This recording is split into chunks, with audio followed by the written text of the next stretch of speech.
Muito bem, irmãos. A graça e a paz de nosso Senhor Jesus. Graças a Deus por esse tempo nosso aqui juntos. Foi um tempo muito bom, tempo que o Senhor nos preparou. Agora há pouco eu estava com a minha família tomando um café e a gente estava dizendo, dá vontade de ficar, né? Mas Deus tem os seus propósitos, os seus caminhos, e nós temos o nosso ministério e nós somos imensamente gratos a Deus por esses dias aqui. Agradeço muito ao Senhor pelo privilégio de compartilhar a palavra. Irmãos, a Bíblia diz que Deus, Ele não escolhe os melhores, né? Deus não escolhe os sábios, os nobres. A Bíblia diz que Deus pega o tesouro que é Cristo, Ele põe dentro de um vaso de barro, porque daí Ele quebra o barro e a excelência de Cristo. Então, a melhor maneira de nós sermos usados por Deus, pensando na figura de um vaso, é você ser alguém transparente e vazio. Quanto mais vazio de você mesmo e mais transparente você for, mais cheio de Cristo você vai estar e as pessoas vão conhecer Cristo através da tua vida. João tinha essa visão, né? Que ele cresça e que eu diminua. Louvado seja o nome do Senhor. Sou muito grato mesmo por esse tempo que nós passamos aqui. Grato por tudo, né? Até mesmo pelo futebolzinho de sexta-feira. O pessoal deixou meu time ganhar e eu percebi, para que eu me sentisse bem. Pedalei também no sábado com o Valdir deixou eu pedalar do lado dele, não foi embora, não me deixou para eu pensar que eu estou pedalando bem com ele, né? Também agradeço a companhia do Valdir, foi tão bom nosso tempo junto ali pedalando, e foi um tempo muito gostoso, tempo de comunhão, os encontros, abraços. E cada vez que a gente vem aqui, nós somos tremendamente edificados. Como eu disse de manhã, eu tenho consciência que desde o ano, eu creio que foi no ano 2000, no máximo, acho que foi 2000 que eu conheci essa igreja, ou talvez 99 que eu conheci essa igreja, desde o primeiro dia. Eu fui muito mais abençoado, eu muito mais recebi, fui enriquecido pelos irmãos. Essa é uma igreja generosa, uma igreja que nos abençoa. O carinho dos irmãos. Aqui é um lugar para a gente sentir bem, né? Se tiver mais ir para baixo assim, pastor Rodrigo, eu vou pedir para vir para cá e ficar uns dias aqui. Os irmãos me abençoam, né? Graças a Deus. Muito bom rever os irmãos, rever o pastor Matias, né? Companheiro desde 1982 eu conheço o pastor Matias, né? Nós éramos mocinhos ainda, né? Eu costumo dizer que há 30 quilos atrás, não é 30 anos não, né? Em 82 nós moramos juntos no seminário, e tempo muito bom com a Anne também, Deus tem nos abençoado muito, e cada dia que passa, né? Cada dia, irmãos, eu creio que Cristo é o único caminho, não tem para onde ir, irmãos.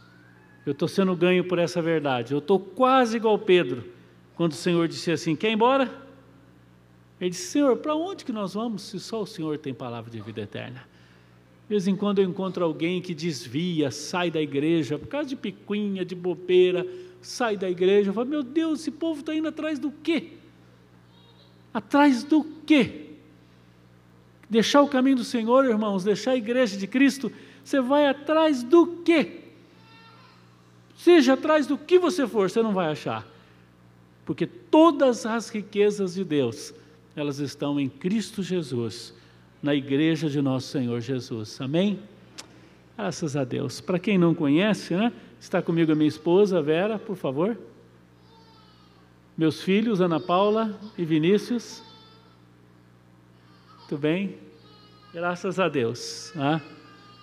Irmãos, nessa noite eu quero compartilhar com vocês, fazer um encerramento das nossas preleições sobre família, e eu quero meditar com os irmãos em um casamento.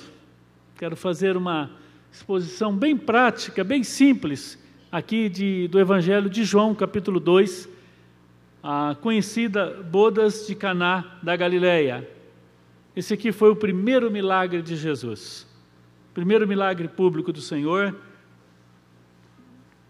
se deu num casamento, nós vamos falar um pouquinho sobre isso, e A ideia, irmãos, enquanto você abre a Bíblia, a ideia do nosso curso é que desde quinta-feira é como se você estivesse andando em um corredor e de um lado você pudesse ver o seu casamento, como que um espelho, as suas crises, as suas deficiências, a situação do seu casamento. Do outro lado do corredor, você estava olhando ali a família na sociedade. E na sua frente o padrão de Deus lá em cima, alto. Então você olhava para a sua família e dizia, preciso melhorar. Olhava para o mundo e dizia, não tem solução. Olhava para o padrão de Deus e dizia, eu não consigo. E nesse momento você está de cara com Cristo. Nesse momento você está aos pés da cruz, dizendo, Senhor, eu preciso de Ti. Eu preciso da Tua graça, Senhor. Eu dependo totalmente do Senhor para ter um casamento bem-sucedido. Irmãos, um casamento bem-sucedido é um casamento cheio de Cristo. Todo mundo sabe que tem que amar a esposa, amar o marido, ser submisso, todo mundo sabe o que tem que fazer. Eu não vim aqui dizer o que você tem que fazer, todo mundo sabe o que você tem que fazer. O problema é como fazer. E o como, irmãos, é Cristo, é dependermos cada dia mais do Senhor, é confiarmos menos na nossa justiça, é confiarmos menos na nossa capacidade de agradar a Deus e crer que de fato, se nós repousarmos em Cristo, como diz João 15, se nós permanecermos nele, a vida de Cristo, através do corpo de Cristo, será manifestada na minha vida e na sua. Aí quando as pessoas olharem as bênçãos na nossa vida, nós vamos glorificar a Deus. Toda a honra e toda a glória será do Senhor. Amém? Paulo vai dizer isso. Cristo em vós, esperança da glória. Qual a esperança da glória? Cristo. Cristo. Irmãos, mais e mais e mais de Cristo. Por isso que eu quero meditar num casamento onde Cristo se fez presente e fez um grande milagre.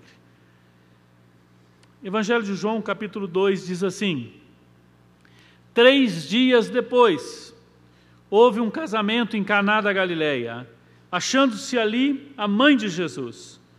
Jesus também foi convidado com os seus discípulos para o casamento. Tendo acabado o vinho, a mãe de Jesus lhe disse, eles não têm mais vinho. Mas Jesus lhe disse, mulher, que tenho eu contigo? Ainda não é chegada a minha hora. Então ela falou aos serventes, fazei tudo o que ele vos disser. Estavam ali 6 talhas de pedras que os judeus usavam para as purificações. Cada uma levava de 2 ou 3 metretas. Jesus lhe disse, enchei de água as talhas, e eles a encheram totalmente. Então lhes determinou, tirai agora e levai ao mestre-sala. E eles o fizeram. Tendo o mestre-sala provado a água transformada em vinho, não sabendo de onde viera, se bem que sabiam os serventes que haviam tirado a água, chamou o noivo e lhe disse, todos costumam pôr primeiro o bom vinho, e quando já beberam fartamente, serve o inferior. Tu, porém, guardaste o bom vinho até agora. Com este deu Jesus princípio aos seus sinais em Caná da Galileia. Manifestou a sua glória e os seus discípulos creram nele. Aleluia. Com a sua Bíblia aberta, feche seus olhos, abra o seu coração. Diga para o Senhor, Senhor, fala comigo nessa noite. Eu preciso ser tocado pelo Senhor. Eu preciso ser ministrado, Senhor, pelo Teu Espírito. Eu preciso ser disciplinado, corrigido, exortado. Eu preciso mudar, Senhor. Eu preciso crescer no meu caminhar, no meu casamento. Eu preciso crescer na minha comunhão contigo. Diga isso para o Senhor em nome de Jesus. Amém. Amém. Amém. E aleluia. Glória a Deus.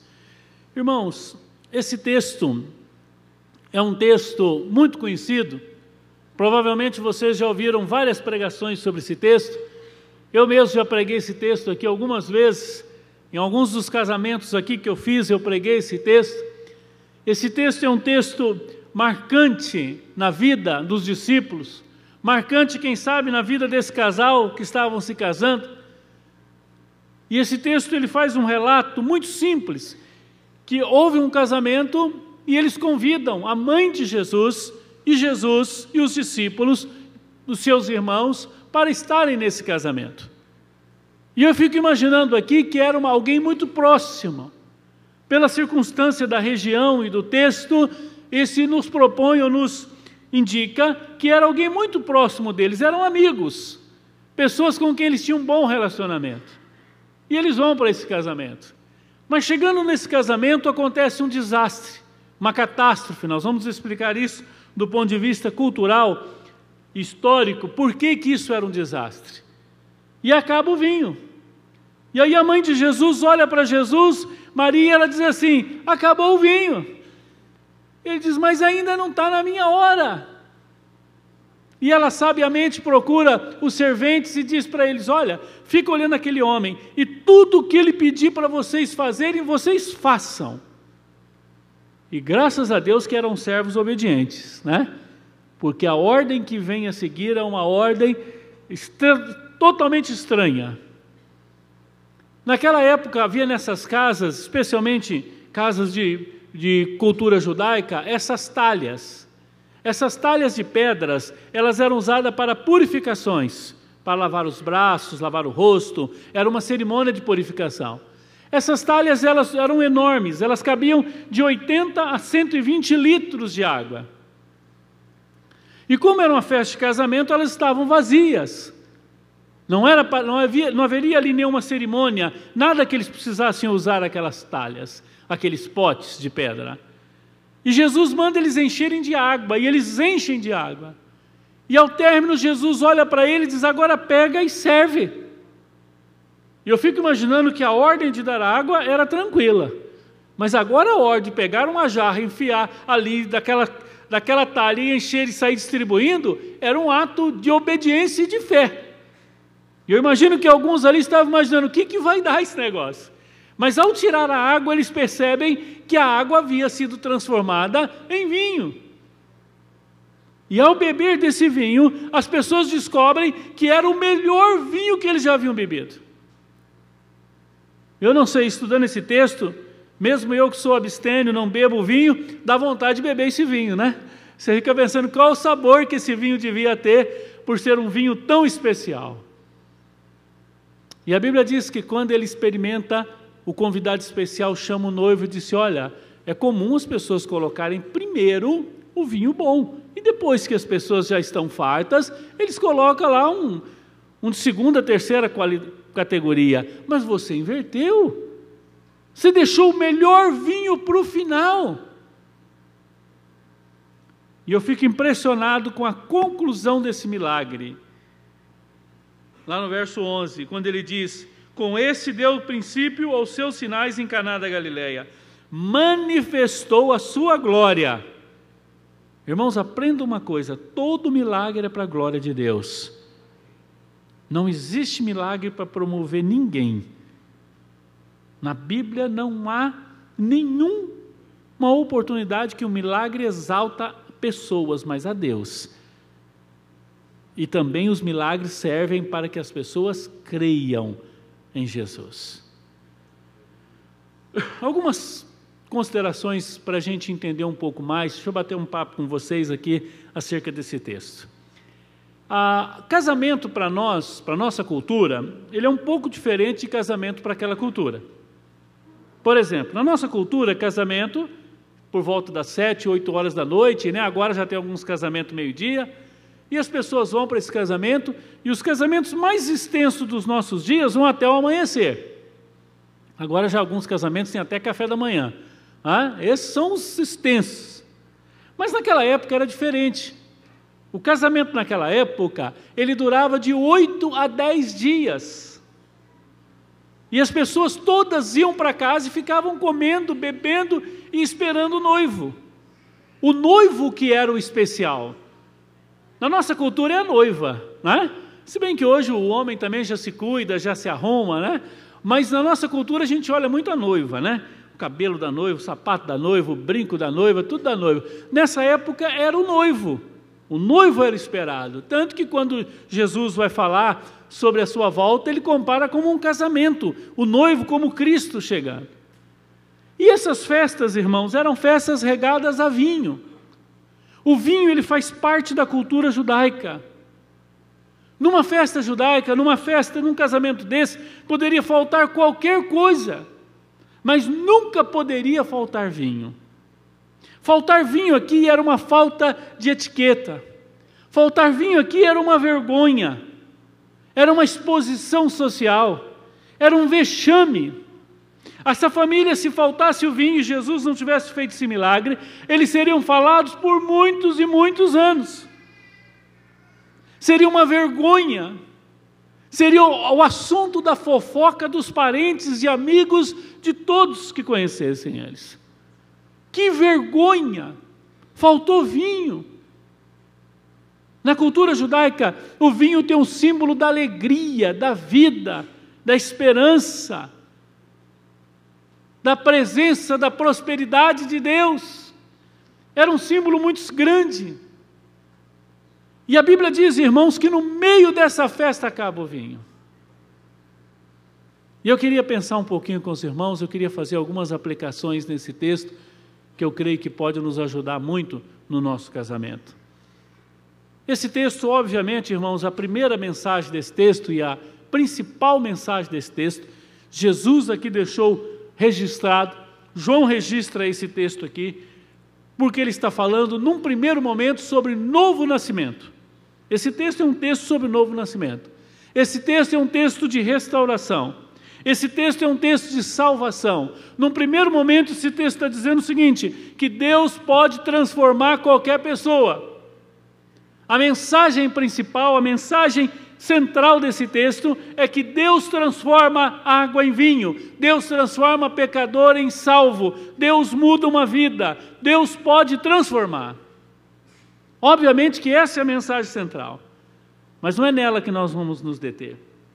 Há uma segunda mensagem, uma segunda aplicação desse texto, que eu gosto muito de pensar nele, é que esse texto, quando Jesus faz, primeiro, ele estar presente num casamento, e segundo, Jesus fazer o seu primeiro milagre em um casamento, não é coincidência. Aliás, irmãos, na Bíblia não tem nenhuma coincidência. Tudo é providência. Tudo está nos planos eternos de Deus, do nosso soberano Deus. Irmãos, para mim, Jesus está num casamento, Jesus está atestando essa instituição. Jesus está carimbando, Jesus está compactuando, Jesus está dizendo a presença dele, o seu milagre naquele casamento, Jesus está falando assim, eu creio no casamento. Eu creio que é possível um homem e uma mulher, mesmo sendo pecadores, andarem juntos. Ao estar presente num casamento, ao fazer o seu primeiro milagre num casamento, Jesus está dizendo, eu acredito no casamento. Você pode dizer, pastor, mas claro, isso é óbvio, mas hoje nem tanto. Eu acho engraçado, irmãos, que na nossa sociedade hoje, há muitas pessoas que não querem mais se casar. Eu fico até espantado quando eu vejo grupos de homossexuais querendo casar. Porque critica-se tanto a igreja, critica-se tanto o evangelho, fala tão mal de Deus e quer um casamento. Mas até pessoas hoje chamadas cristãs estão com aversão ao casamento. Irmãos, há uma decepção com o casamento. As pessoas estão chateadas com essa instituição. Se nós fizéssemos uma pesquisa aqui hoje e todos nós pudéssemos ser sinceros, especialmente os jovens, hoje há um descrédito no casamento. A impressão que a gente tem de casamento hoje é mais ou menos como aqueles dois passarinhos, não sei se vocês conhecem essa história, tinha um passarinho que morava dentro de uma gaiola e um passarinho que era livre. Então, todo dia de manhã eles conversavam, né? Se encontrava, o que era livre ia lá bater papo com ele, e eles conversavam e eles tinham uma disputa eterna, né? Eles chegavam e diziam assim, rapaz, a tua vida que é boa, você mora aí dentro dessa gaiola, essa gaiola é gostosa, segura, não chove aí dentro, isso que é vida. E o da gaiola falava assim: vida é a sua, rapaz, liberdade, você vai onde você quer, você não come, o seu cardápio é variado, olha, você conhece lugar, eu só conheço a janelinha aqui, eu só sei aqui.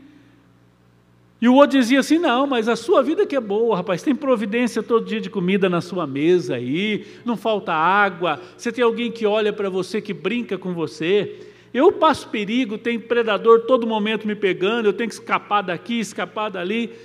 E o resumo dessa história é que quem estava fora queria entrar e quem estava dentro queria sair. E casamento hoje é mais ou menos assim. Há pouco tempo eu fiz um casamento de um rapaz, ele estava me relatando, ele e a moça, que quando eles iam nas casas entregar o convite de casamento, eles chegavam nas casas dos parentes, dos amigos, e diziam: olha, quero te convidar para o meu casamento, está aqui meu convite. E logo a mulher ou o homem olhava para eles e dizia: ah, mas vocês têm certeza que vocês querem casar? A mulher colocava a mão no rosto e falava: minha filha, você é tão novinha, não faz isso. Ele disse: pastor, não sei se eu estava dizendo que eu ia para a guerra ou se eu ia casar. Porque as pessoas têm medo do casamento hoje. Há um sentimento de arrependimento em muitas pessoas. Há um problema sério hoje, as pessoas não acreditam no casamento. Há um desânimo em relação ao casamento. Não sei se vocês percebem, os jovens estão casando cada dia mais tarde. Eles estão esticando a adolescência, né? Tem jovem de 30 anos que é adolescente ainda. Eu acho até engraçado que alguns dizem assim. Esses dias um disse para um dos nossos parentes: eu quero ter minha própria vida, eu quero ter minha independência, eu não quero ninguém mandando na minha vida. Pai, aluga um apartamento para mim em Curitiba, me dá um carro e um cartão de crédito que eu quero viver minha vida. Foi engraçado, ele quer viver a vida dele, mas nas custas do pai, né? Parece que há um descrédito hoje em relação ao casamento. Parece que há uma atitude negativa. Irmãos, e de fato, quando você olha hoje, a maioria dos casamentos não estão bem, mas o problema não é o casamento, o problema são as pessoas. O problema é o mau uso. O problema é a falta de princípios. O problema é que falta Cristo. Falta ferramentas, como as 3 ferramentas que eu apresentei nessa manhã, quando nós falamos de arrependimento, de confissão e de perdão. Então as pessoas não acreditam no casamento fracassado, mas o fracasso do casamento hoje não se dá por causa do casamento, porque quem fez o casamento errou, mas porque quem está no casamento está fazendo de forma errada. É como se alguém tirasse um carro zero e depois de um tempo ele voltasse na agência, guinchado aquele carro, e devolvesse e dissesse: olha, isso aqui não presta, vocês me enganaram, quero meu dinheiro de volta. E aí então o atendente ali chamasse alguém da oficina, já orientado, conhecendo um pouco da pessoa, chegasse para ela e dissesse: olha, você colocou qual combustível nesse carro? Ele disse: olha, eu ia lá no posto, que estava mais barato, eu colocava. Mas você não olhou no manual qual o combustível? Não. Você calibrou o pneu desse carro? Ele disse: fez o quê? Calibrou? Não sei nem o que é isso. Você fez a troca de óleo direitinho e tal? Nunca. Você olhou como é que estava a bateria, essas coisas? Nunca. Eu só ligava, pisava e ia embora. E aí o atendente vai dizer para ele: meu filho, deixa eu te explicar uma coisa, não há nada de errado com o seu carro. O que acontece é que você não leu o manual do fabricante. Você não leu o manual do fabricante. Para usar esse carro você tem regras, tem princípios. Que se você quebrar esses princípios, o carro não vai funcionar. Irmãos, a maioria dos casamentos estão arrebentados porque as pessoas não têm praticado os princípios de Deus. Eu fico imaginando que o casamento tem durado até muito. As pessoas quebram princípios a vida inteira. Mulher insubmissa, marido que é um banana, que não é o líder da casa, que não governa a casa, não tem pulso, não tem firmeza. A vida financeira é desregrada. Eu fico imaginando famílias evangélicas que assistem novela, uma novela atrás da outra, Eu fico imaginando como é que fica a cabeça de uma filha adolescente que assiste novela, que assiste Big Brother, que assiste essas porcarias que tem hoje aí. A família recebe enxurradas do mundo o tempo todo e depois estranha por que a coisa não está bem. E eu estranho por que não caiu antes dessa casa. É que Deus é muito misericordioso. Mas em terceiro e último lugar, irmãos, o que esse texto, a aplicação principal que eu quero trazer para os irmãos, é que esse casal, ao casar, eles tomaram uma decisão muito sábia.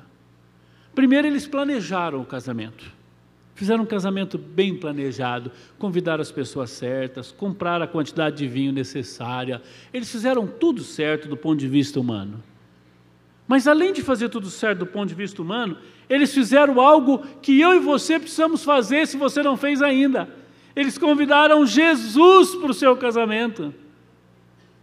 Eu fico imaginando, eles talvez não tivessem ideia de quem que eles estavam convidando.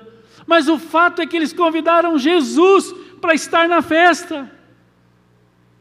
Irmãos, o que esse texto me ensina é que por mais que você tenha planejado, por mais que você procure fazer as coisas certas, pode ser que o vinho acabe. Pode ser que o vinho acabe. E o vinho aqui simboliza alegria. Às vezes acaba a alegria. Às vezes acaba o amor. Às vezes acaba o perdão. Às vezes acaba o dinheiro, acaba a saúde. Às vezes acaba a paciência. Às vezes acaba a esperança. Irmãos, todo o casamento passa por uma crise dessa. Por mais que você tenha planejado, por mais que você tenha procurado fazer a sua parte, às vezes o seu casamento entra numa profunda crise. Irmãos, nós temos que ser honestos. Não adianta a gente esconder o sol com a peneira. Todo mundo passa por crise no seu casamento. Todo mundo passa por tentações, por lutas. Pouco tempo um pai me procurou e disse: pastor, eu criei meus filhos no caminho do Senhor, eu fiz tudo o que eu sabia, eu fiz o meu melhor e meus filhos estão no mundo. E a angústia, o sofrimento daquele pai, dizendo: meus filhos não querem mais saber de Deus, não querem saber da igreja, pastor.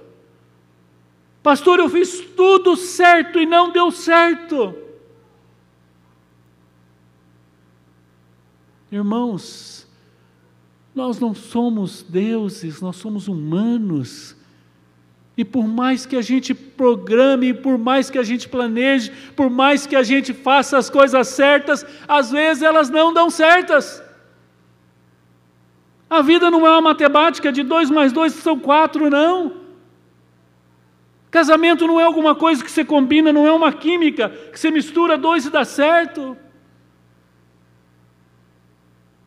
Às vezes o seu planejamento é mas a vida lhe traz surpresas para o seu casamento.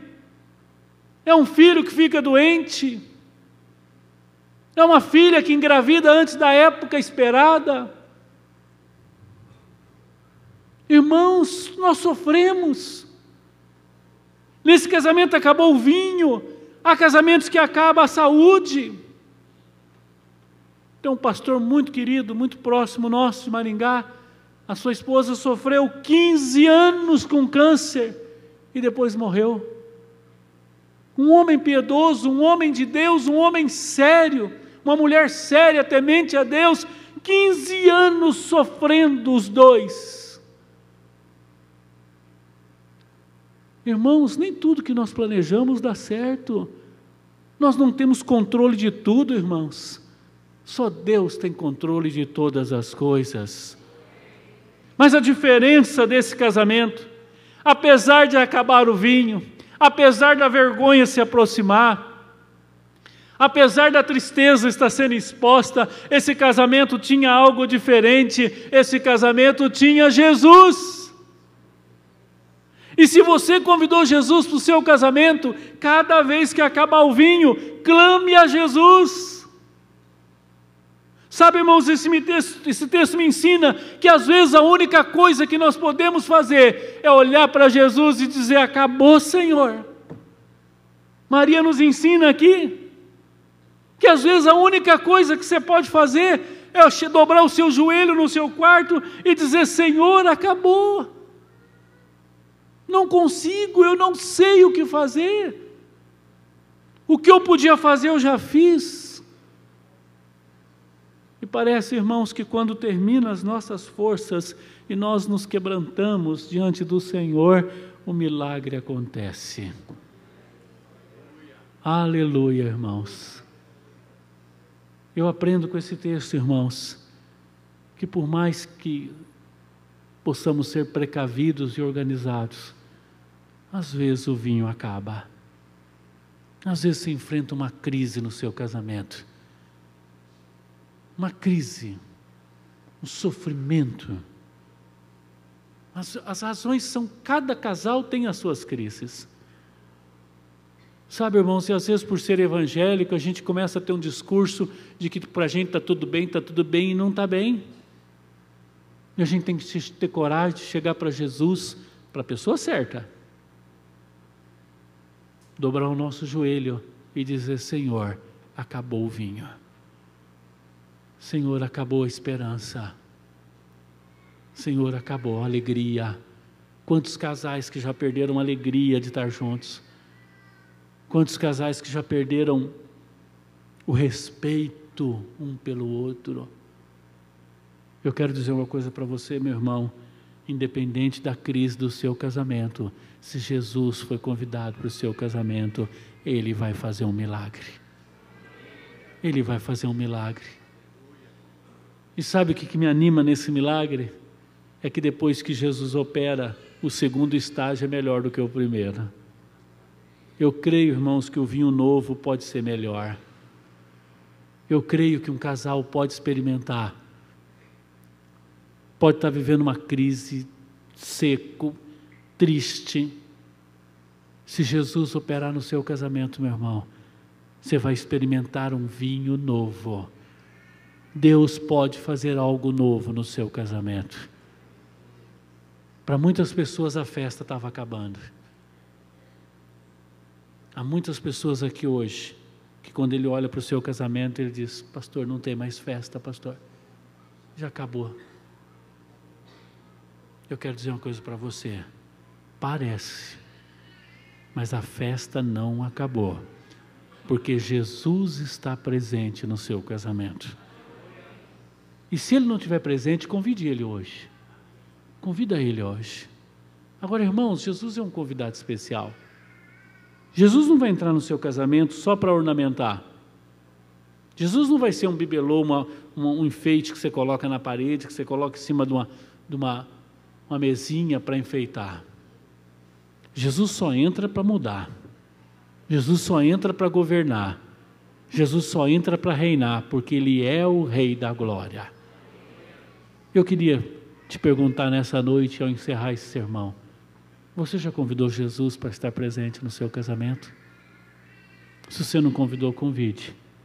Porque se acabar o vinho, e pode acabar, todos nós estamos sujeitos, irmãos. Ninguém é melhor do que ninguém.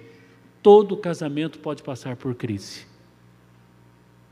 E se o seu casamento entrar numa crise, e se Jesus estiver presente, você vai experimentar um grande milagre do Senhor. Amém? Vamos ficar em pé e vamos orar.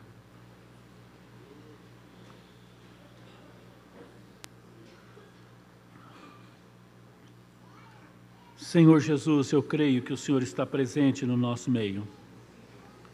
Eu creio, Senhor, que Tu és o Deus hoje.